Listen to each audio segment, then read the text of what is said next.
माँ की परछाई, हृदय स्पर्शी कहानी, हार्ट टचिंग स्टोरी।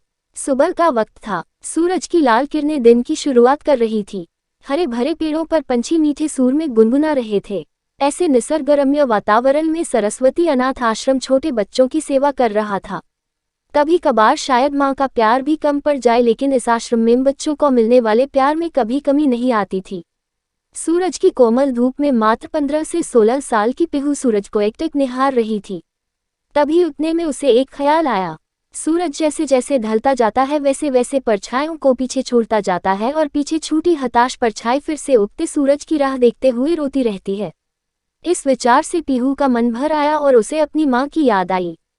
तभी वह अपने मन ही मन में बोलने लगी, माँ, तुझे याद नहीं कि मेरे पापा मुझे छोड़कर कब भगवान के पास चले गए? पर तुम ही मुझे कहती थी ना कि बेटा, तू 1 साल की थी तब तेरे पापा को कैंसर की बीमारी थी। इस वजह से तेरे पापा भगवान के घर चले गए, लेकिन तकदीर की लड़ाई में मैंने हार नहीं मानी। पीहू बेटा, मुझे तेरे साथ यह कठिन दुख की लड़ाई जीतनी है, इसलिए मैं तेरी परछाई बन तेरे लिए जो हो सके वह करूंगी।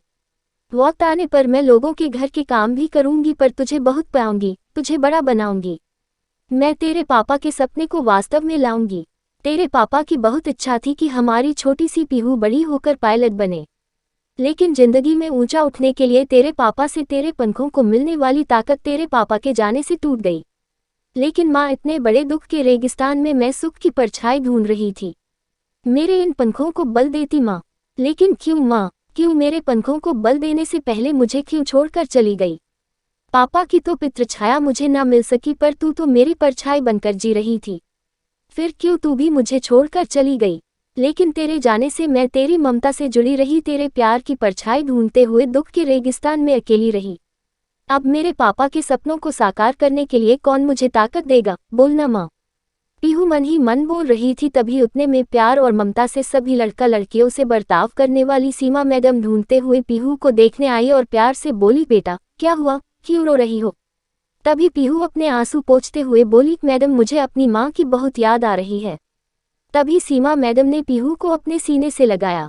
वह बोली, देखो पीहू बेटा, ऐसे नहीं रोते। मुझे पता था तुम्हारी माँ तुम्हारे लिए प्यार और ममता की परछाई थी, लेकिन उसे भी भगवान ने ले लिया। पीहू, जिंदगी और मौत किसी के बस में नहीं होती है। पीहू सीमा मैडम के तरफ देखते हुए बोली, मैडम, भगवान भी कितने कठोर दिल के होते हैं। जब मैं छोटी थी तब मेरे पापा कैंसर की बीमारी से चले गए, और अभी कोरोना के काल मेरी माँ की बेस्ट फ्रेंड रमा आंटी एक दिन के लिए हमारे घर आई। तभी माँ को कोरोना हो गया और मेरी माँ गुजर गई। वह मुझे छोड़कर चली गई। मेरे जीवन में परछाई बनकर रहने वाली मेरी माँ मुझे अब दिखाई ही नहीं देती। पीहू की अवस्था देखकर सीमा मैडम की आंखें भर आई।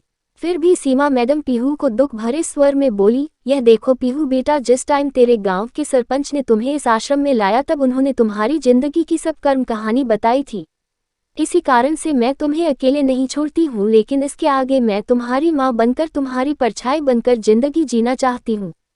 ऐसे बोलकर सीमा मैडम ने पीहू को अपने बाहों में भर लिया और रोने लगी। सीमा मैडम को सीने से लगाकर पीहू ऐसा लगा जैसे उसकी माँ की खोई हुई परछाई सीमा मैडम के रूप में फिर से उसके साथ देने आ गई।